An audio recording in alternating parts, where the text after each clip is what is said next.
Short for fanatic is the one who's screaming their lungs out in sub-zero degree temperatures, still believing when the chips are down, and never, ever giving up on their teams or their players.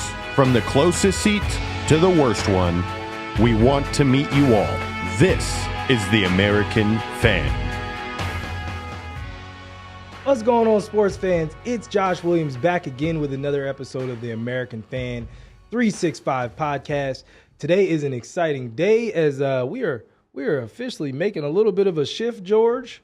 So before I introduce our new guest, how are you doing, George? How's everything? I'm doing amazing, man. Didn't realize that hockey season was around the corner, but I'm wearing the VGK hat.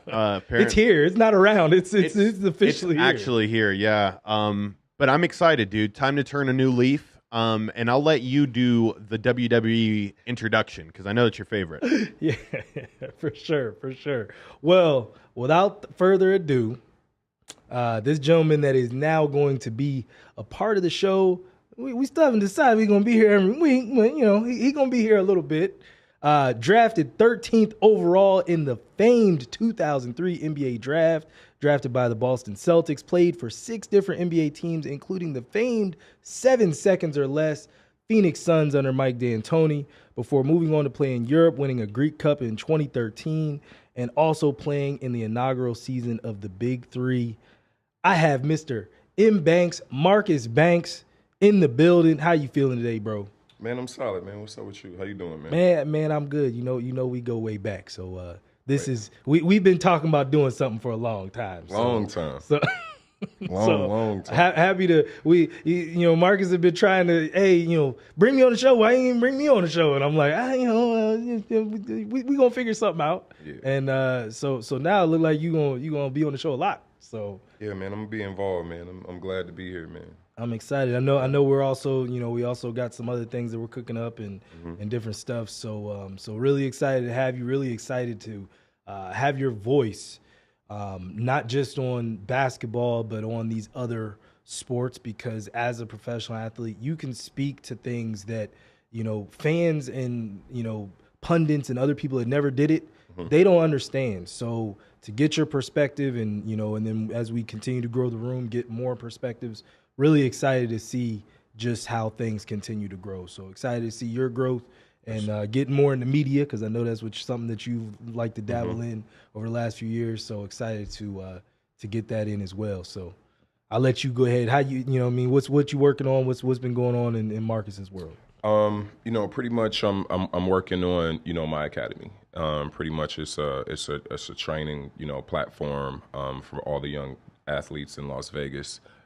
And it's called MB3. MB3 Basketball Academy is pretty much for all kids, all ages, right? We're teaching them the fundamentals of the game, teaching them how to play the game the right way. And then also, we're creating, of course, the team, which would be, of course, we'll be on the AAU circuit. And, pretty much it's not really about winning. It's about repetition. Right, getting the kids out there, getting them comfortable and being in game situations, finishing plays, understanding how to play with teammates, things like that. Just managing the crowd, just different things. It's more like a mentorship program. I love it.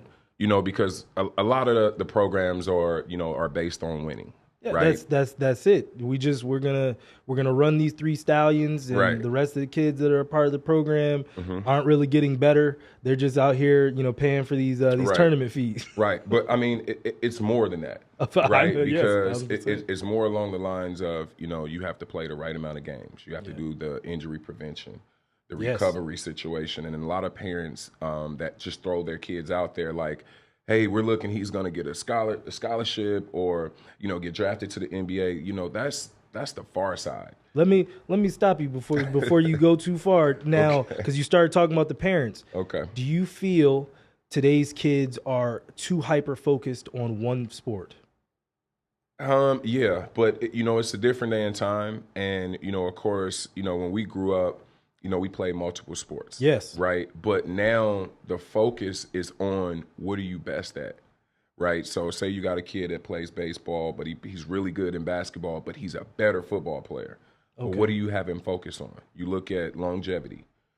For me, I look at my son and I look at him, I'm like, okay, well, physically, he's capable of having the same kind of tenacity and be the same type of an athlete, right? But realistically, that's not his pedigree, right? Mm-hmm. Where is he going? So like what I did for him, I put more skill behind him, right? We didn't have skill trainers and things like that growing up. So we didn't. It was more along the lines of, why don't you just look and you pick up visual. Different things. Everything was visual. And you go home and you try it, you put it in your bag and things like that. That's it. So now that we understand what he needs to work on, the difference in what the knock is and what they say you can and can't do. Well, that's why you hire trainers, right? You have someone focus on those, insufficient, just qualities, right? Like you want to just focus, drill in, day out, drill, and then you will also see, the kids starting to get comfortable in those different kind of situations and things like that. So that's something that we didn't have growing up. No. That gives them a leg up. It does. It's way more than a leg up. You know what I mean? Well, I'll say this. I think it gives them a leg up, but at the same time, I also feel like kids don't play enough. Right. Kids don't love it. Like, we loved it. No, they love it. Like, this is the thing. This is the difference is. You think they love it? They have more resources than we did. Oh, right? That's not even a. That's okay. So they got basketballs that tell them how many dribbles and. I've never played AAU. You never played AAU? I've never played AAU. I've never played on the team. Only thing I've played is rec basketball. Yeah. You see what I'm saying? Yeah. So I didn't get the opportunities that, my son and, other kids around the valley is getting a chance to go off and play in different cities and, even different countries now, when the opportunity permits. But, that's the repetition that I'm talking about. So once that time comes, like I said, if he's not prepared or, the kids are not prepared, I believe that it's their fault because it's the lack of putting in the work. Because that's the only thing you have to do is put in the work now. That's it. Right? Like, I'm gonna set it up. Like, I'm gonna get the best guy out there. Yeah. Best shooting coach, best ball handling coach. Like, everything that you need. There's no way that we shouldn't even scratch the surface. Yeah. You see what I'm saying? So it's just a different way. Yeah, I mean, look, I guess for me, I think the only thing I don't like about the specializing in sports is the injury prevention. You talked about injury prevention. I feel like a lot of times now kids are burnt out or they're burning out certain motions. Josh, whether it's not even that. Think about it. As a professional athlete, and sorry to cut you off. No, you good. We're playing 82 games in a season. Yes. That's over a course of 8 to 10 months or so or something like that, right? Well, these kids are playing 6 games in a weekend, but it's every single weekend. That's right. Right? And this is over a course of a year. So you do the math on those games. Well, the last time I checked, you only get one pair of knees. Right? You get one pair, like think about it. Like, you only get one of everything. Yeah. So you have to take care of your body. Injury prevention is number one. These kids have to ice. Yeah, I mean, I know you're athletic. I know you feel good. But just trust me, we did it too. We used to walk in the gym. Shoot. Don't stretch. Don't do anything. No stretch. Windmill. Get on the court ready to go. And now you pay for it. You get out the bed in the morning and you like, wait a minute. Like, man, these bones are aching. The feet are cracking. And you just like, wow, I should have iced. Listen, you could drive around Vegas right now and there are at least 100 butt-naked basketball courts. These kids are not outside. We was outside. But you got to find the run, though. We found the run, though. That's true. It wasn't a lot of places to go. Yeah. But where the most active run was, like what we have growing up. We had Doolittle, of course. Okay. That was where you guys played. That's what Doolittle was it, right? That's the hood run. Like, ain't no foul. You can't call no fouls at Doolittle. so you got to go there and be ready to fight, right? But it's a bad neighborhood to fight in, right? All the blood's over there. That's not where you want to fight. That's not where you want to be. So you will get the trunk popped with you. So you don't want no smoke over there at Doolittle, right? So you got to be from that area. Okay. So you might go down to Chuck Meeker. That's a little bit further down the hill, right? So Chuck Meeker is really old man ball. right? Okay. So the old men don't give no respect Yeah. to the youngsters coming in. So you can't call foul. It's not a foul if you call it. You Yeah. understand? Yeah. Game point ain't really game point. You got to win by 2.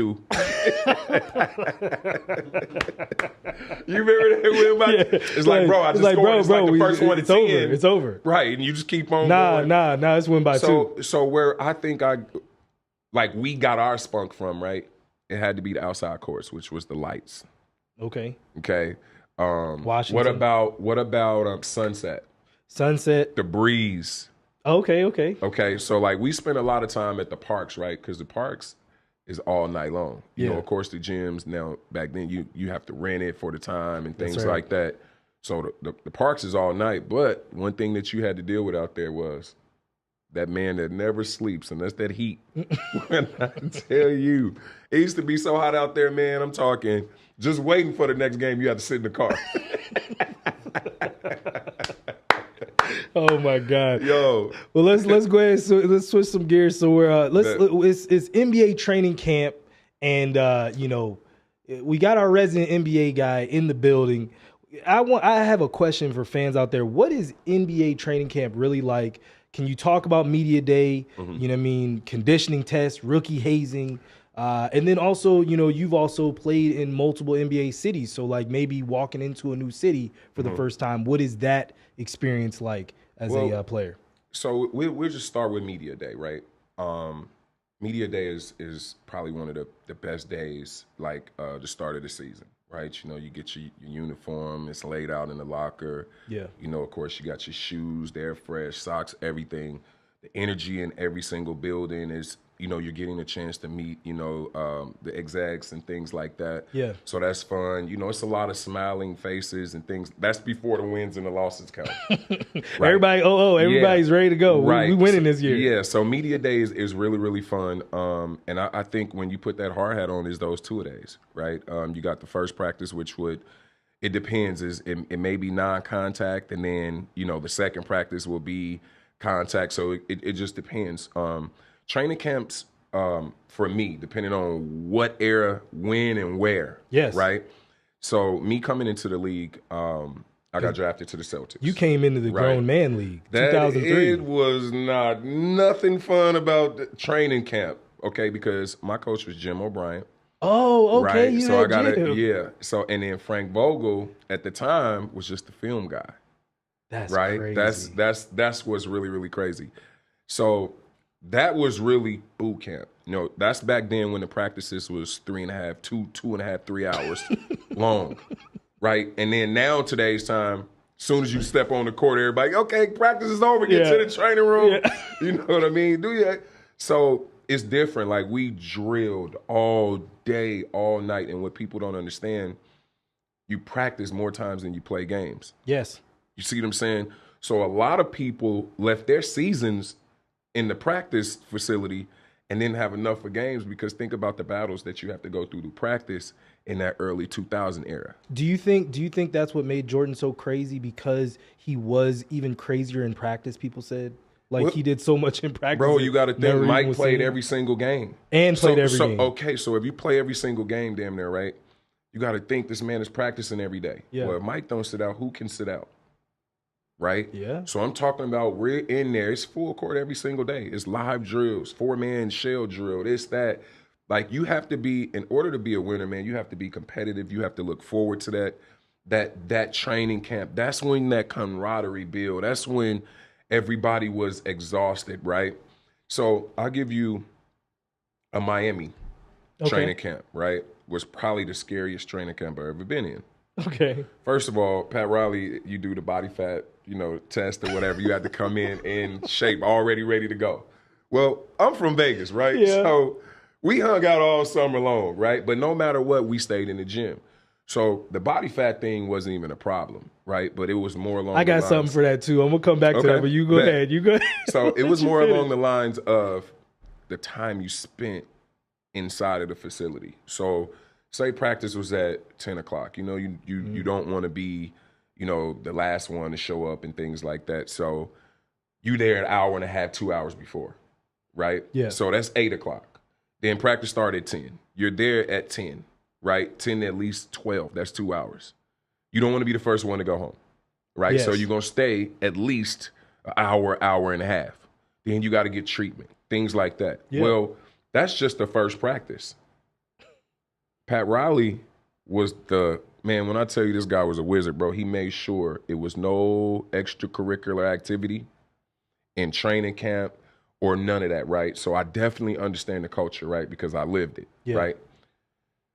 He set beds up in the lounge, right? Nobody went home.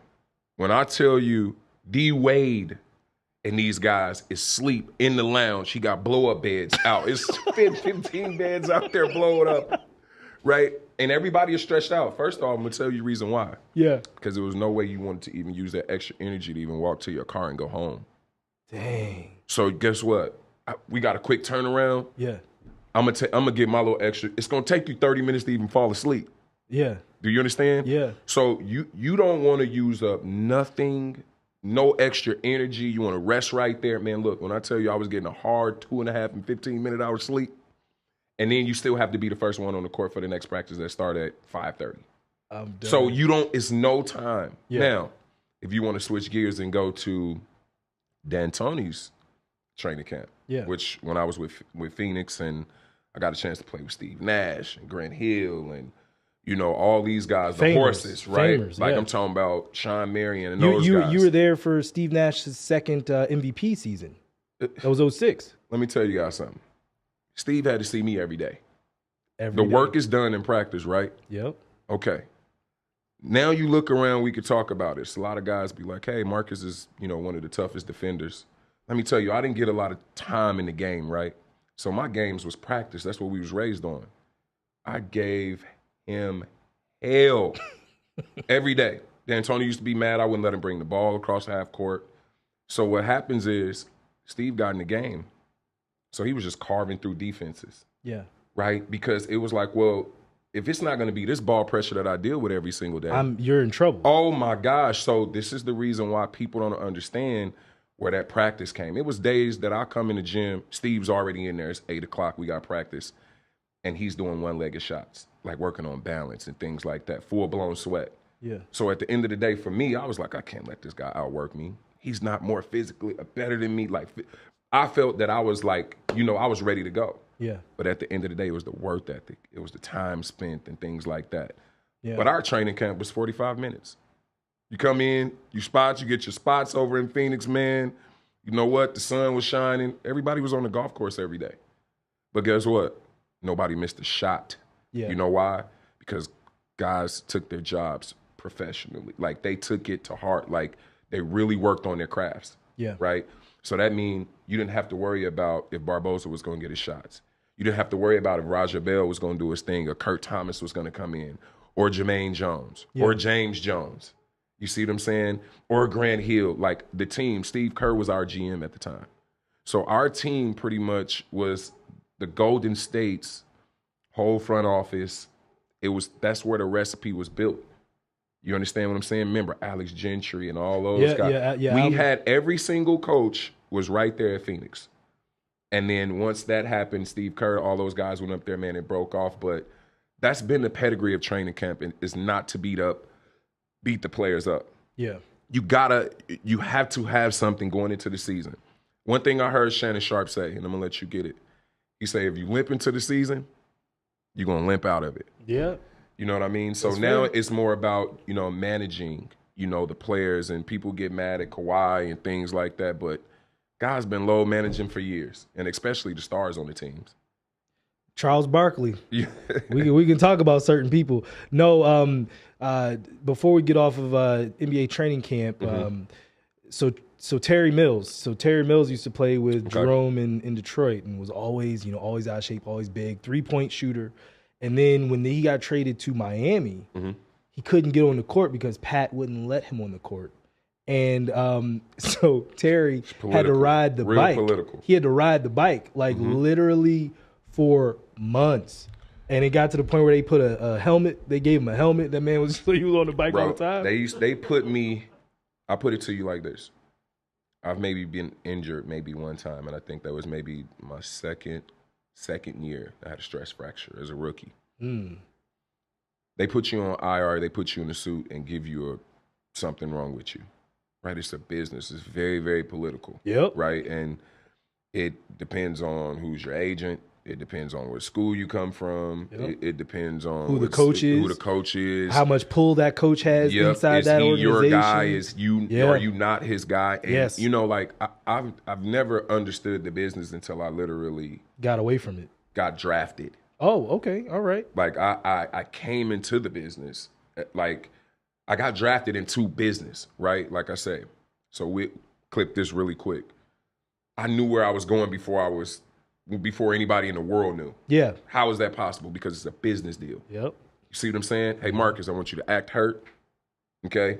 Don't go to these workouts. That means none of these other teams will draft you. We're going to guarantee take you. You understand? Mm-hmm. So I came in on the business, right? And that's what got me prepared and dealing with that part over 20 years now. That was in 03. This is 23. Bro, you're 20 years right? in. You're 20 years in the family, dog. Right? That's crazy, yeah. It's crazy. Yeah. So now, you know, coming in as a player and turning into like, you know, the business mind, the business mentality, and then also as coaching and mentorship and, you know, things like that, and just leading the young people the right way, man, because it's a lot of people that just don't understand, you know, what really this is. game and what the professional level really consists of. Yeah. Right? Yeah. Well, let's go ahead and switch gears over to the WNBA. And before we do that, we have to give a shout out to our sponsor, CocoLove. Our WNBA segment today is brought to you by our friends at CocoLove, the beverage of choice of the American Fan 365. Head over to www.cocolovewater.com for your own case of coconut refreshment and use the promo code TAF365 for your discount on Hawaiian Beach vibes. And as Marcus's phone just commits suicide, we will continue to move forward. The Aces go to work in Game 1, Marcus, of the WNBA Finals, 99-82. The starters did all the heavy lifting with Jackie Young and Kelsie Plum leading the way with 26 points each. Sabrina Ionescu and also Stewie, they struggled a little bit. Sabrina was 2 for 7, 1 for 5 from 3, only had 7 points. Stewie, she had an off night. She still got 21, but she was 8 of 19. Do you think the Aces are going to go back to back? And follow up, what do you think that'll do for this city? Excuse me. I think they have a great opportunity to go back to back. Will they? It just depends on the preparation, right? How focused and how locked in each and every player is, right? It's the off the court distractions. What people don't understand is, you know, the restless nights that you have as a athlete. You know, you also have family problems and things like that. So don't get it misconstrued. All of the stars have to line up the right way. You know what I mean? And they're going to have to come out. Can you talk about the family stuff? You know what I mean? Like in terms of how that does actually affect and impact what we see on the field or on the court. Sure. I mean, professional sports, man, and you know, me and my father, we speak about this in the family a lot. I look at it as 95% business. The other 5 just go to the fans, right? So just imagine not knowing 95% of the things that's going on, right? And it's a lot of things that's swept under the rug. I mean, but you have to, because you don't want to turn the stomach of a fan, right? And because these athletes, I'm sorry to let you guys know, but they are human. Right? Like they can't fly. I mean, I know it's for a split second or two, or they might be fast and things like this, but they still going through everyday problems, right? You might get your favorite athlete. He might wake up in the morning because he slept with the fan on all night and his throat might be scratchy, right? But those are the regular life things that people deal with. Or the baby might have kept him up all night and it's a big playoff game. You see what I'm saying? People don't factor in, you know, the regular stuff that happens day to day.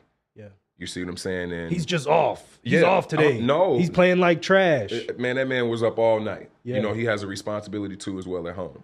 And can you talk on how hard it is to not actually voice that stuff, because that's the side where it's like, that's where people don't understand how, this might have happened. I might be having a human experience, but then not to let that be an excuse, because that's when, he's making excuses. But it's like, hey, bro, like, excuse or not, if like you said, if you would you want to go to work and you threw your back out last night? No, it's no way possible. It's going to be hard for me to just go to work and have the same chipper attitude as normal. Sure, you know what I mean? Like in some of those instances, man, there's no way that you can talk about it, right? And that's a part of being an athlete, right? To the rest of the world, you are superhuman. You're getting paid all the big bucks. Nobody care about what you have going on. Yeah. Right? So, it's nothing to talk about. A lot of these guys, and that's why you see a lot of them going through the mental health stages now. Yes. Right? Because it's a lot of things that's not talked about that they cannot talk about. The way people treat them, as them, being athletes, they get, a lot of fairness and a lot of things go their way. But then on the flip side of that too as well, these guys have to walk in a straight line and on eggshells their entire lives, right? Yeah. Because a lot of people do look at them, as role models and things like that. So, it's a difficult, position to be an athlete, but guess what? I wouldn't change it for nothing in the world. Yeah. It was one of the most fun times, but you have to come in the game and your family have to be strong and you have to be very, very mature, about the situation. As you could tell, the kids are coming in younger and younger and younger. And that's the part that they don't explain in like places like rookie transition, right? The real life part, things that happen in the world. Well, right? And outside of rookie transition, there aren't like it's a that, and then today's league is run by babies, because if you think about they're getting younger. They're getting younger, and so a vet never had a vet. But you know why? And but they don't want guys like us anymore. You know why? Because we figured it out what makes the boat float. And what they don't want, you don't want to teach educated people. There you go. These young guys, guess what? You shut up and get your money and you just keep it pushing. You do all the right thing. Yeah. Right? And that's why it's no more vets. Think about it. LeBron's the last one in there. And Jimmy Butler, guys like that is young OGs now. But remember, those guys came into a young league. So, like, even though they're older, man, our league was not young when we came in. Do you understand? No. Not LeBron. You're right. You're right.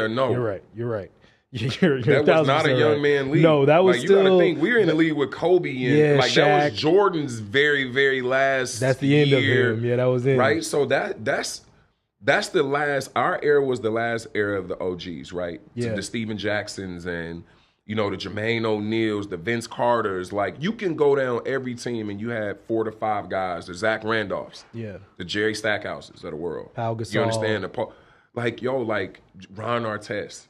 You see what I'm saying? Like, those are the guys that the Paul Pierce, the Eric Williams, the old school guys, right? Tony Batiste. Them the guys that I came in, the Mike Jameses, right? And these guys taught me the professionalism of the game. Yeah. Right? Now, did I take heed fast enough? You understand? That's a different conversation. That's another for a different day. That's another episode. But that's what vets do. Like, they already bumped their head before. Why would I let my young fella come in and make the same mistake? Yeah. You don't. Well, and look, because it also impacts what we do on the court.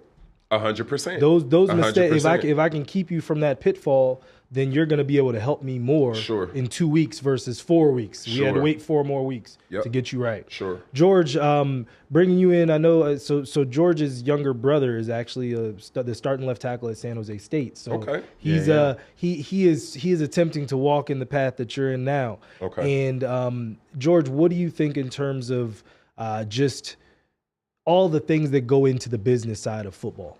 I mean, it's starting now. Like, even there's been agents that have contacted him at this point in the process.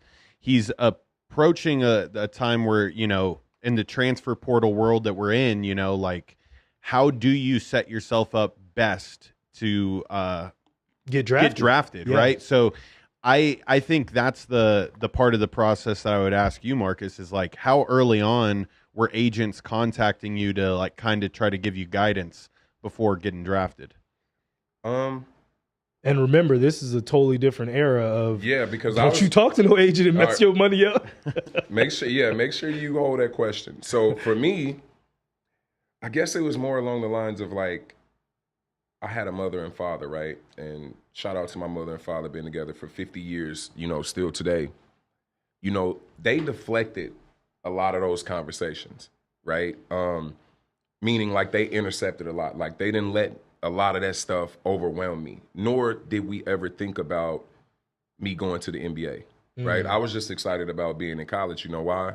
Because 2 years prior, I was in junior college. That's and right. 2 years prior than that, I was in high school. So, and I'm the first person in my family to go to college.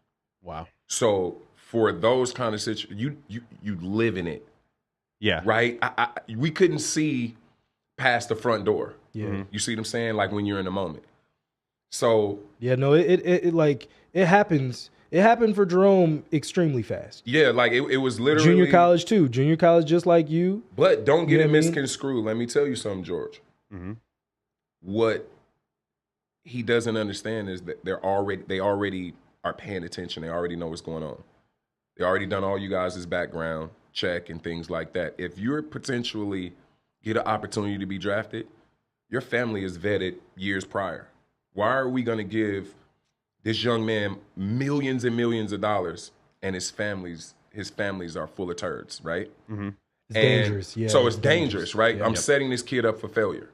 Makes sense. So when I tell you, remember, it's a multi-billion-dollar business. Yeah. So at the end of the day, they don't make any mistakes. So you don't even have to worry about when that time comes, right? The hardest part for me was maybe choosing an agent because everyone's selling themselves. Right. Right. And everybody's selling you a dream at the same time. It's completely fake.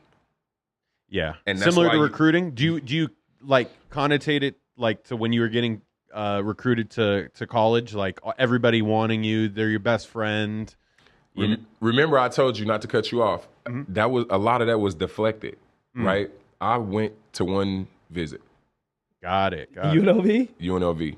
My parents didn't even let me see what else was out there in the world. Dang. You know why? Because back then it was more along the lines of, wait a minute, if you go to So-and-so. Michigan or Kentucky, well, what if you get hurt out there? We can't get out there. Right. You know what I mean? Yep. So I looked at it like, damn, like I need to stay close to home so my parents can still see me play for another couple of years, right? Like despite anything else happening in the world, I just want to give my people a couple of extra years to see me play. Right. So it was crazy. Right now, I've been kicking myself in the ass for the last 20 years, right? Because I wish I would have known what it was like to go on a visit to Michigan. Right. I wish I knew what it was like to go to Kentucky, right? And these are all the schools. I had the top 5 schools in the country at the time, right? And I didn't take one visit. Like, guys was getting remote control cars, and I didn't get anything. I didn't even get a high five. Like, we completely missed the entire process. Right. Like, I'm talking like, but it's simple. You know, it was simple for you at that moment in time. Like, it was because it was organic. Right. Now, watch this. Let me skip to 20 years down the line. To today's time, I don't even care if my son even goes to the league. You know why? Because I can make sure that he makes a cool $8 million before he get there. Right. If that's not enough for him to live on for the remainder of his life, then we got a problem anyway. Yeah. Right. Okay, so just think about it. Now these kids have double opportunity. Guess what? They're getting paid for college like this now. Yep. The NIL money. Getting paid in high school now. Now in high school, you have agents in high school now. One of my homeboy that I grew up with, his daughter is the number one girl in the country. Yeah. She already has a Jordan Brand deal. So she's with Jordan Brand now. So do you understand, like, listen, yeah, it's no such thing as a family struggling. Like back then, like when we grew up, right? Niggas was struggling. Everybody was struggling, right? And if you made it, we made it. We made it. Right? That's how it was. But now this is the thing. We're saying this is just your college career, right? We've been getting money from – these kids are driving Lamborghinis in high school now. Yeah. How is it possible? How is it possible? Right. When the car is quadruple the money now than it was in the 2000s. God bless, amen. Right? Like, no, You ain't lying. The cars the SVJ is like 800 now. Man, listen, it's the craziest thing in the world. I remember when it was 2 Lambos in the city, right? You ain't lying. And it was me and Floyd, right? And maybe the Maloofs and a couple other guys like that, right? Athletes that live. Now they're on every corner. You know, like, because people are actually, the money has went up. The kids are making money. Think about it. YouTube, you can sit in a house now and make $10,000 a month. Right. Plus, right? So it's so much more opportunity now. People are not just getting hung up on making it to the NBA. Yeah. Now you got podcasts, right? You got these kind of situations where you can get sponsorship. Well, I know guys that's getting 50, 60, 70 a month for their podcast, right? Yep. But it's because it's so many different avenues, and it doesn't matter. We could talk sports and still make sports money. Right. You see what I'm saying? Josh, get our weight up in here, Josh. Yeah. George, y'all got to get our weight up. That's what we're working towards. Switching gears over to the MLB playoffs. The Dodgers were rocked in Game 1 versus the Diamondbacks 11-2, with Clayton Kershaw being pulled in the first inning after giving up 6 runs. Marcus, my question to you is, I know when you were with the Suns and other teams, you played divisional rivals in the playoffs. How is it dangerous to play somebody that isn't as good as you on paper? You know what I mean? Those Suns teams, you guys were the number 1, number 2 seed, and had to go head up with Kobe and the Lakers. Well, one thing that you got to understand, those teams that sits at the top of the list, right? Those teams are always hunted every single night. Yeah. So at the end of the day, when it comes to playoffs, right, you have to play the team multiple times. Well, these teams know exactly what you like to do. What you run, where you want. It's not even that. It gets down to the pregame meal. They know that you like chicken fingers and fries at 4:30 right before the game. And they're going to mess it up. And that's what they're going to make sure it's delayed, right? So this is the thing. For us, it was, okay, we know Marcus like to come off the pick and roll and turn the corner. Yeah. Okay, if he going left, he'll pull up one time or whatever. So you actually have guys, that's why they call it scouts. Yep. That go and scout the games. They literally get paid to do nothing but scout. George, not to cut Marcus off, I have to tell you, because Marcus brings up a great point. Like, literally, people don't understand scouting. They don't. They think they do, but I'll tell you this: so the year that the Raptors, the year that they won their first playoff series, and they played the Knicks, Jerome's job was stopping Latrell Sprewell. And they sent him tape after tape of Latrell, and these are the different actions, these are the different plays that they're going to run for him. This is all the different stuff that he's going to do. Sure. And Jerome was counting how many dribbles he took. You know, when he gets to the lane, this is what he does. And it's like, you guys really dissect someone's DNA, and I don't think people really appreciate how dialed in scouting can be and how that can affect the game. And talking about baseball, like now with, pitch counts and, all the different things, all the holes in the game. It's easy now, Josh. It's crazy. Josh, synergy. Yeah. You understand? It's easy now. Like back then, scouting was like, I don't know if they had what they needed to scout, right? I guess I know you scout the team and you usually go off the last time you played them. Yeah. Right. But now it's at a whole new level, right? They're watching every single game that these guys play. Yeah. Right. They're watching, like, you can even go now and look at practice. You Really? can watch practices. Yeah. You can watch practice now online. Oh, you can go and watch the training camps online. Yeah. Do you think it's too much? Like, sometimes do you think it's like, just play? Like yes, a lot of bells and whistles now. Sometimes the scouting, it doesn't, like, at the end of the day, I'm still going to just match up in front of you. You got to stop my best stuff. Yeah. I got to stop your best It's going to be tough. Like, I want a good understanding, but, I don't need the fucking minute details. Right. Can make you overthink things. Like Clayton Kershaw getting fucking rocked. Yeah. But also, too, the refs can make it real tough, too. It don't matter about it don't matter what kind of scouting you got going on. Like I said, you're playing against the refs, too, as well. And, shit, that point spread does matter. Yep. Hell yeah. Just imagine that it's damn near on every single game. Like, imagine, the game haven't been played yet. Like people, the game don't start until 10 o'clock tonight. Yeah. But they know what the score is going to be. Yep. Down to the percentage. And so everything. let me ask you guys one question, and I know this off. So you're telling me that once it get around 101 to 102, the ref understands that the point spread is so-and-so. You don't think that he's looking at the clock like, okay, if I get maybe 1 or 2 more foul calls, like this can affect the game play? For sure. Okay. Not only just that, but they think about that stuff in the first quarter when they foul your best player out or they get this person in trouble and now he plays different. But have you noticed no stars foul out? Oh, no, never. You can't. Never. Like a star. No. They don't not necessarily not foul out. When have the last time you ever seen a star be either kicked out of the game or fouled out? Like Jokic, and then, you know what I mean? Like, I'm trying to think, I want to say during the Golden State series with Draymond? the Kings. No, not necessarily Draymond, but like Clay. Like, if I can get 3 fouls on your best defender or your best scorer in the first they don't 8 foul minutes out, of the game, but it changes the whole nature of the game. It changes because they sit the players on the bench. That's right.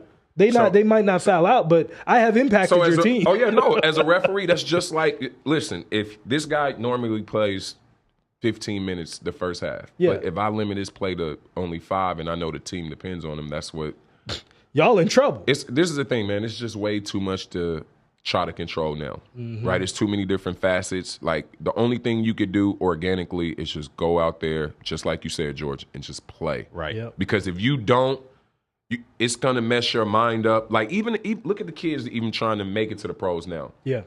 They skipped high school and what they need to be doing in high school. They skipped college and what they supposed to be doing. They haven't even got to college yet, but they see NBA or NFL or MLB, right? So, like, it's just what we put out there, what the perception is and what they see. Yeah. Right. Yeah. Right? But the grind is real, though. Always. Shh. Georgia's Texas Rangers have now stolen all the momentum from the Minnesota Twins. They're now up. It's not the Minnesota Twins, excuse me. Fuck the Baltimore Orioles. They're now up 2-0 with the series flipping back to Dallas, going to Texas. George, you have your moment. I will give you 2 minutes. Go ahead. Hey, 10 wins, gentlemen. Job not finished. Every time that I watch the Rangers play, you know, I'm not watching as just a casual anymore, okay? I'm a diehard Rangers fan. Like I said in a previous show, they're America's team, red, white, and blue. I'm looking into the rosters a little bit. All right, Corey Seager, amazing player. All right? Yeah, Corey Seager. Hey, batting like .417 right now in the postseason, amazing. And then, you know, the Cuban sensation of Aroldis Chapman, all right? My Cuban brethren is fucking closing games better than I've ever seen him do it before. Brethren. Sí. Compadres. He did not say Sí, señor. 10 más ganamos Okay. a World Series. Okay. Wow. All right. Wow. Sí. There it is.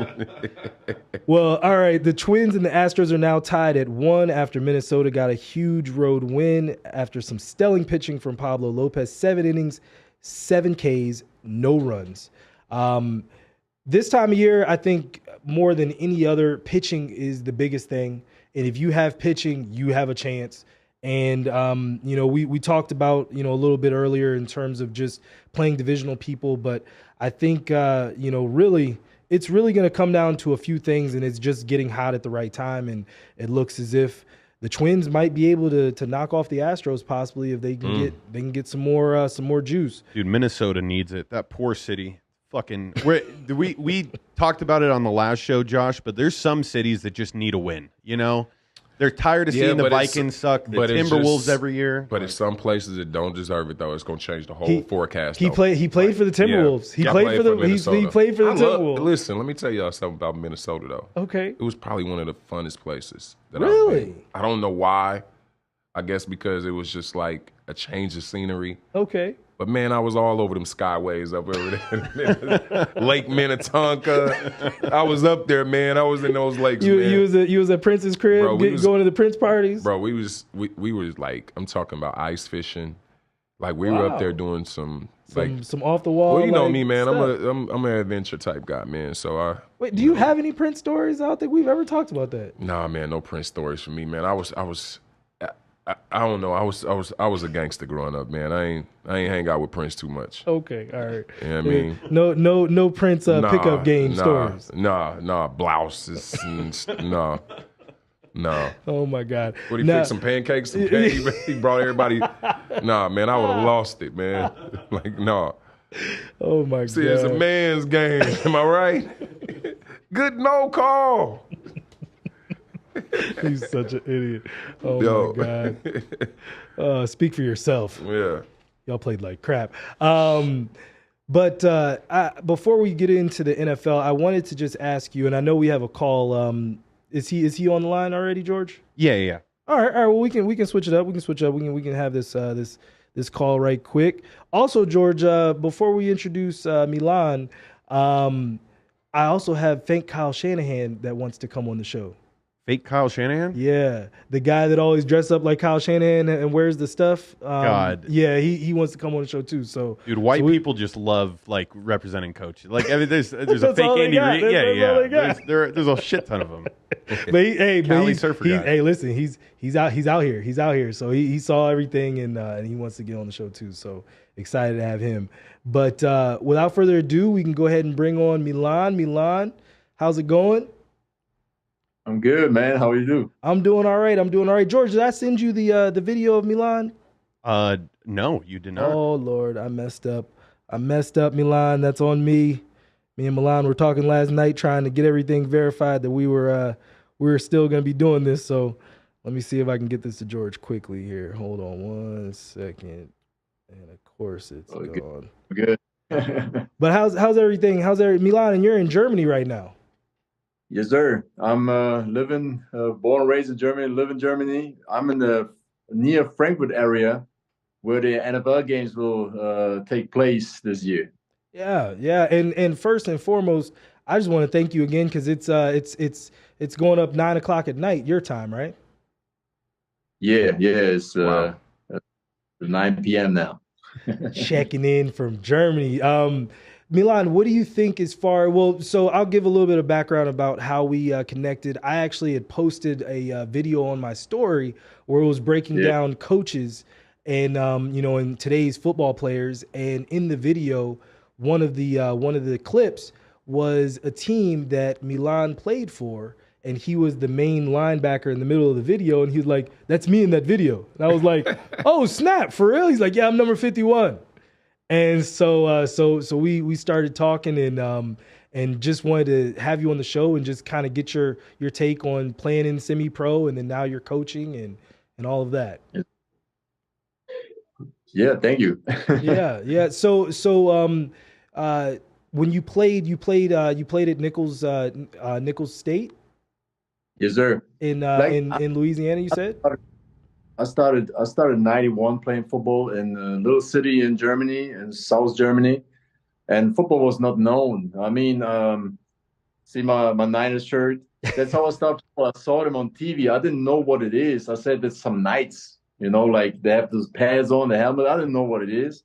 So when I always was fighting outside playing, what Marcus just said, we played outside, and then some of the guys told me, "You should play football." I said, "There's no football in Neuwied, in my little city." But, yeah, there is, the Neuwied Rockets. And I said, "For real?" And I said, "Okay." And then they didn't have, back in the days when you was 10 years old, they didn't let you play with pads. They start with flag football. And after I turned 15, then we could have pads on. And there's nothing. Like in Germany, there's club teams. There's not involved in school. In school, you have just physical education. So it's all really the parents have to buy the pads, the helmets, and all that stuff. And back in the days when I started football with 15 with pads on, they had only a men's team. So I was almost 3 years just practicing with grown men. Oh my gosh! And but even there was I was different because I was scared running through people. I guess back in the days of the grown man, right? And Milan, you were a middle linebacker, right? Yeah, I started off as a linebacker, and then I got heavier and heavier when I got selected for the German All-Star team. My junior years, like that was the age between 15 and 19. I didn't get selected as a linebacker, but I filled in as a defensive end, and that's actually how I started playing D-line. And then after 19, I started to play professional football. There was the highest league, the German Football League, GFL, 2001 for the Cologne Crocodiles. And after those 3 years, I mean, I didn't get paid or something, you know. But then I recruited myself. I'm really literally called colleges if they have interest in defensive linemen, and I sent it VHSs, tapes to America. I had to dial numbers before I called the schools. That is not that expensive because we got pay. You have to pay by minute. And I recruited myself actually, and I had 3 offers. And I was actually on a visit to Appalachian State, and then the last Appalachian. Yeah, and nice. And actually, Marcus, I had actually a talk to UNLV in Las Vegas. Oh, Really? wow. Okay. Wow. Okay. I mean, I'm born 81 too. Okay. So, Okay. but that didn't work out. And I even had the letter from Florida State, the Seminoles, but then they made the decision for a different guy. Okay. I had no clue. I mean, I barely talked English. I like my English was not as good as now, but then on the last team on my list was the Nickel State. I didn't even know where they at, so I called them. And they said, Milan, good that you called. We was about to call you because we want to sign you. And I said, don't fool me now. I mean, I had that already before. Like Florida states wanted to sign me, then they pick a different guy, and I'm about to go to Appalachian State. I said, hey, we don't want that you visit.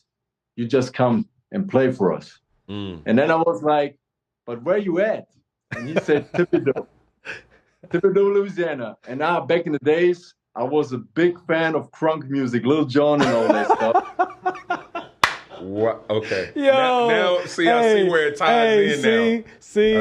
Listen. You never know. You never know. Lil Jon and the East Side Boys. Lil Jon and the East Side Boys got my man from Germany to Louisiana. That made my whole day, bro. Wow. That's too good. I was like, ooh, down there. Well, hold on. I think you said Boudin. I hate you. So George has the video. We're gonna go ahead and play the video right quick that introduced me to Milan. But go ahead, George. And of course, I cue it up too quick for George. All right, here we go. That's him right there in the middle.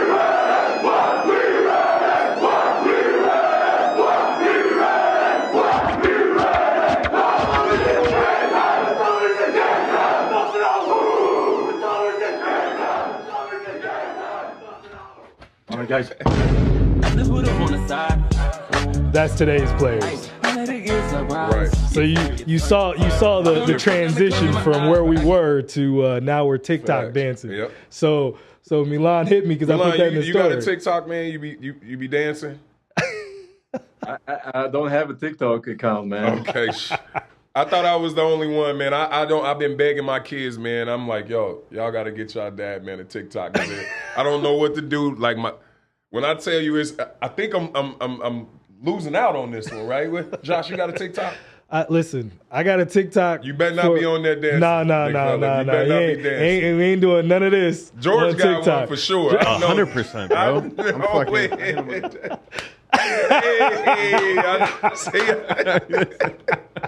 Oh my God. Well, Milan, thank you so much, bro, for staying up and chatting with us, man. I really do appreciate it. We got to have you back on the show again. I got a quick question here. Go ahead, George. I know a coach from Nickel State. I was wondering if it was the same time. Do you know Mario Jabarel? He coaches for the Falcons now. Was he there at Nickel State with you? The name don't say no. I was day 04 till 06. Okay, never mind. Okay. Too early. You got to remember George is like 12 in the back. He just has a beard. He's a big man. I'm 12. I'm 12. Thank you so much, Milan, bro. We'll see you next time, all right? Thank you very much. And hey, big fan of the show. Keep doing it, and I'm catching up. Listen to every episode so far. I appreciate it, bro. I appreciate it. Thanks, Milan. You take care. You do. All right. Before we get out, we got to talk a little bit about the NFL. I want to start with the loss of Dick Butkus. We lost Dick Butkus last week. Dick Butkus was a 2-time Defensive Player of the Year, 8-time Pro Bowler, was 60s and 70s all-decade team, Marcus. So that talks about just the longevity and how dope he was for how long.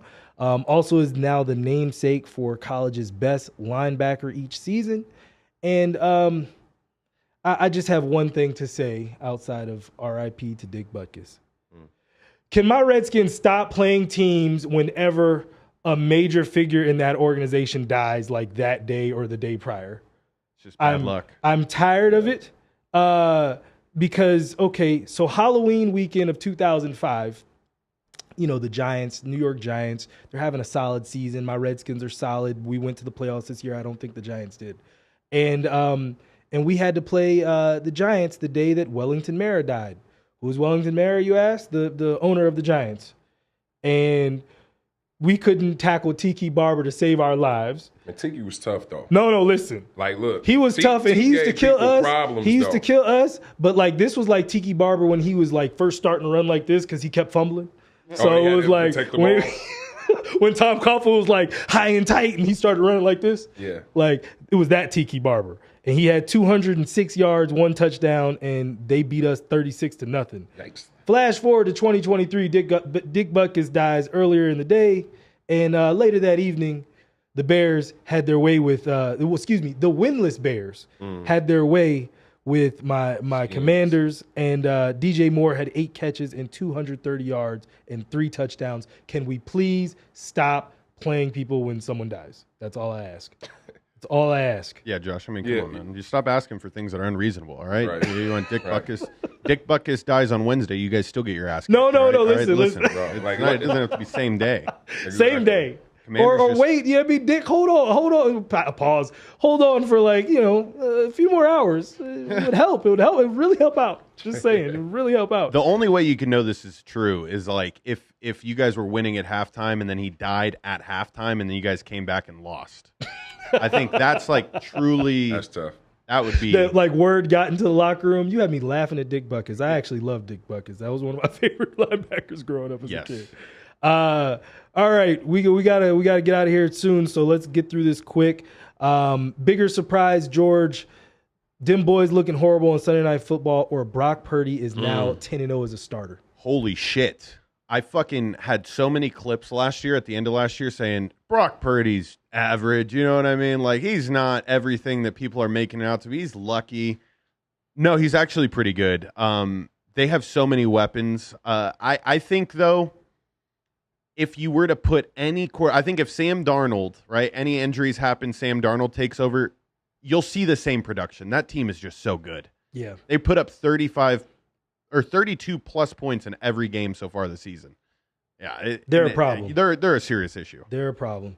I would agree. I mean, 10-0 as a starter. Remember, Jimmy Garoppolo for a moment he was undefeated as a starter, and that was kind of the whole buzz around the Niners fan base was because he was a starter and was undefeated. Now they have another one. We'll see. George, Achane or Achan? Achan. It is Achan. Okay, I'm still trying to remember Jackie Chan. How to pronounce this child's name. Having a 70-plus run, or Tyreek Hill having 180 yards. What's a bigger surprise? Bigger surprise to you? Achan. Shit. See? It's he's fast as fuck, dude. But like, I don't know. Like, these defenses are just playing them the wrong way. Every time, watch the Bills game and watch the way that they prepared against the Dolphins. Everything is just let them catch anything underneath. We'll stop the run. No big plays. And the Giants just were like, no, we don't need to do that. We can leave Tyreek Hill one-on-one. Don't worry. It'll be fine. Mistakes. Yeah, it's a lot of ego stuff in the defensive coordinators too as well. Yeah. Like, man, you can't guard that guy one-on-one. 100%. He needs right? help. It's not you. Everybody, look, he needs help. And then this is the thing. No, look. he finds the holes, right up under the coverages, right, in the zones and things like that. Like he's tough, man. Like he's tough. Yeah. I hope they stay healthy though. I know. Same. If they stay healthy, they're going to be in trouble because they got some. Man, they got some stallions. monsters. They do have some stallions. I think a lot of it really is going to be Tua. Tua is the main one that gets hurt with the head injuries and all that stuff. Yeah, but they need to protect him though. Yeah, like they have if to. They obviously you see what you have. What it's possible. Yes. Okay. Yes. Let me get the biggest guys on the planet down here on this line. Yeah. Right, and make it happen. Yeah. Like it's just what it is. I didn't get a chance to ask you before we started. Who are your teams, Marcus? Oh, this is very important, Mark. I'm more of play. I'm a player. I'm an athlete. I knew you were going to say that. I knew you were going to say that. Bro, I got drafted to Boston. I'm not going to allow you. And I'm from the West Coast, right? Marcus. So imagine all my family being Lakers fans. Marcus, who hurt you? And I go to Boston. Who hurt you? What team hurt you, Marcus? Nobody. I know you had a team. I know you had a team growing up. Okay, so you want to be honest. Okay, quarterbacks, right? I looked at, of course, I grew up in the eras of like the main guys, Joe Montana. Joe Montana. Joe Montana. I grew up with the Elways and stuff like that, right? And remember, the popularity is how cool the jersey looked. Yeah. Okay? So I love Favre. That was my guy. So Green Bay was my team. Okay. Anywhere Favre went, so when he went to the Vikings, right? Like, I was the one back there like, if he can pull this shit off right here. with one foot, just give me a bigger cleat. Right. And then after he left, right, I went to Peyton Manning. That's me. Whatever he did, because like I'm a student of the game, right? Yeah. And I understand like what these guys So you didn't care for Tom Brady then for a long time. I'm from Boston. Like, what are you talking about? Me and Tom came in together. We was like, had us, like, me and him was Banana Republic models. Holy shit. And Polo I together. Completely forgot about that. Look. So funny. They had me and Tom, the number one most eligible bachelors in Boston at the time. Yeah. We were rookies at the same time. Well, he wasn't a rookie. I think it was his second year, third year. Second or third, yeah. But it was still like. He was still young. He was still young. We was babies, right? Yeah, yeah. Okay, so at the end of the day, like, I grew up with Tom. It wasn't that though. Like, people got to understand where we play and where they play is really in two totally different. Like, Foxborough was an hour away from where we played at. No, man, you have to go completely the opposite way. I mean, traffic, yes. Man, it was so. Come on, man. Remember, I lived in Massachusetts. It ain't that far. It's far, Josh. Come on, get out of here. Get out of here. No, it was a nice little skip and a jump though. But like I said, man, I appreciated the guys that like really like paved the way and like just more along the lines of just put in that work. Yeah. Tom Brady was one of those guys. Kobe was one of those guys. Mike was one of those guys. Yeah. You understand? You can even go down. LeBron is one of those guys. You see what I'm saying? It's just it's a group of guys that, man, like different. They were different, right? You got the more athletic guys and the guys that can make plays, but these guys they had something extra. Yeah, it was extra, man. All right, getting through these games quick. Week 6, Broncos, Chiefs, Thursday night football, Chiefs minus 10.5. George, who you got? Give me the Chiefs. And the spread? And the spread, yeah. Jesus Christ. Yeah, no, they're going to cover it, dude. They're that good. They should. I don't know if they will. Marcus, what do you think? Can I tell you guys something? I'm from Vegas, born and raised. I've never bet in my life.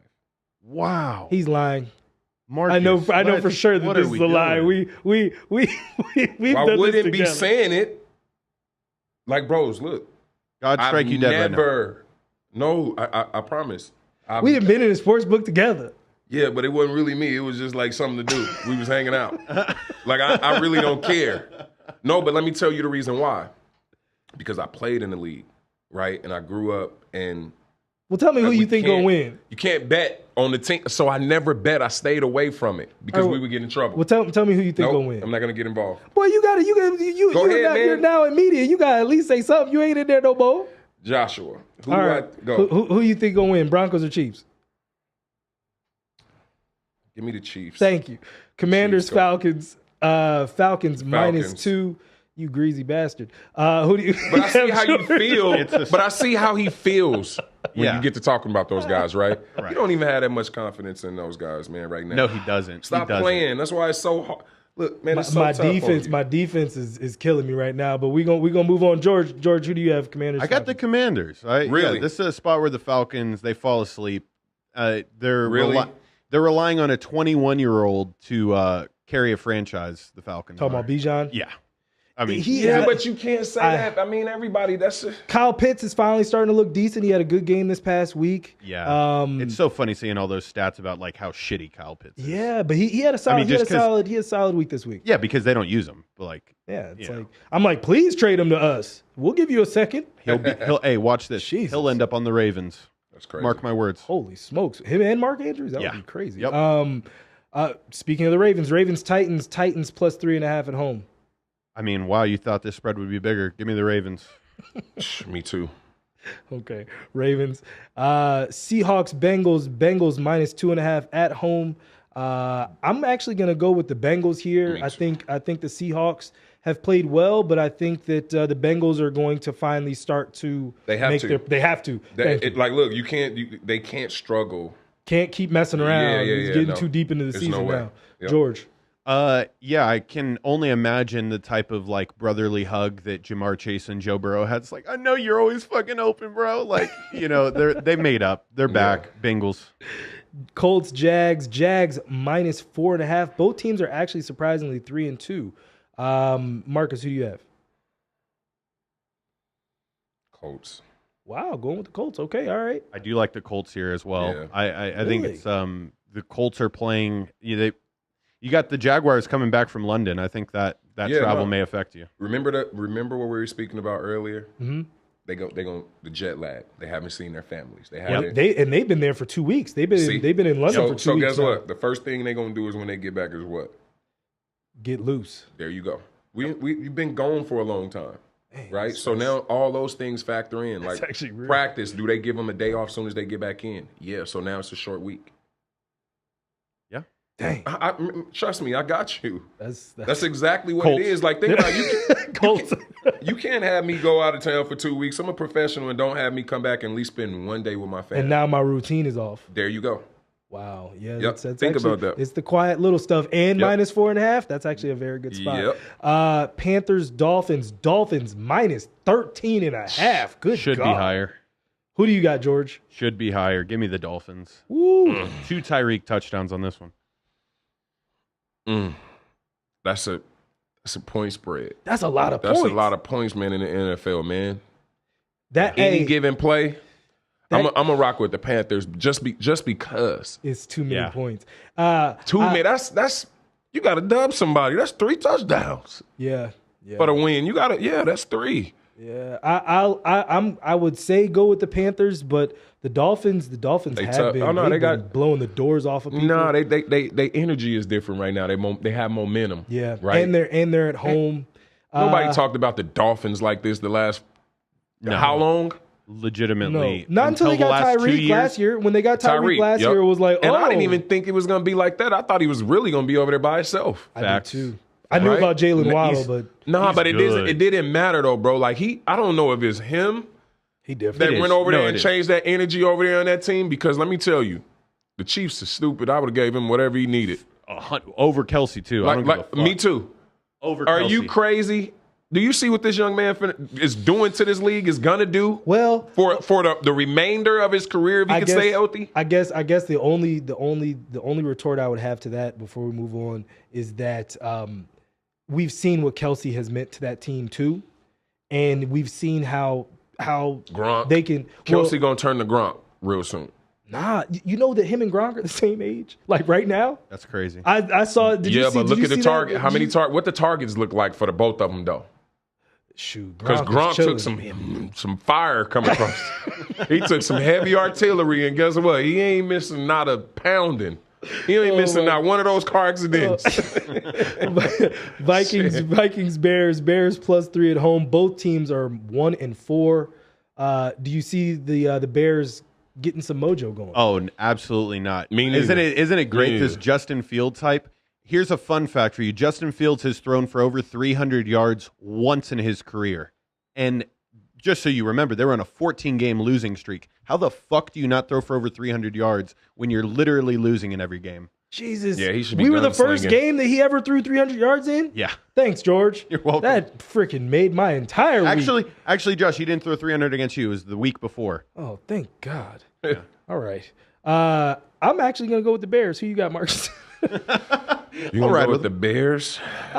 Listen, you know me and Kirk Cousins. That game is a wash. I don't mess with Kirk Cousins at all. They both 1-3. 1-4. Yeah. I like the colors. I'm gonna just go with the Vikings because Okay. their outfit look better than the Bears right now. 49ers, Browns, no line at the time that I was doing this. So I think we all have the Niners. Guess the spread here. Yeah, I think we all can just say the Niners by 30. Saints, Texans, Texans plus 2.5 at home. George, your Saints had a big week. We didn't have a chance to talk about your Saints, but you know what I mean? Bill Belichick's been shut out 4 times in his career. Add the Saints to that fucking list. And I think it was the first time it was ever done at home. That's serious. This team's good. This is a 13-4 Saints team. Believe it. Put it in. I can't believe it's only a 2-point spread. Yeah, 2.5. No respect. No respect for the Saints. I'll go with the Saints. Marcus, I hate you. According to my codes, we got to wrap it up. So I will go ahead and end it here. Thank you guys so much again for tuning in to another episode of the American Fan 365 podcast. Marcus is an idiot. Be sure to tune in next week. Did you put one on there or no? We got to make up this time because, listen. I'm going to speed through it. You good. I got you. You don't even want to know the daggone text messages I'm getting. But please make sure you like, share, and subscribe. And also, please start sending in our questions, for our professional athlete. And also, as we add some more to the room, just send in questions so we can start to bring you guys in on the process more. So thank you so much, and we are out.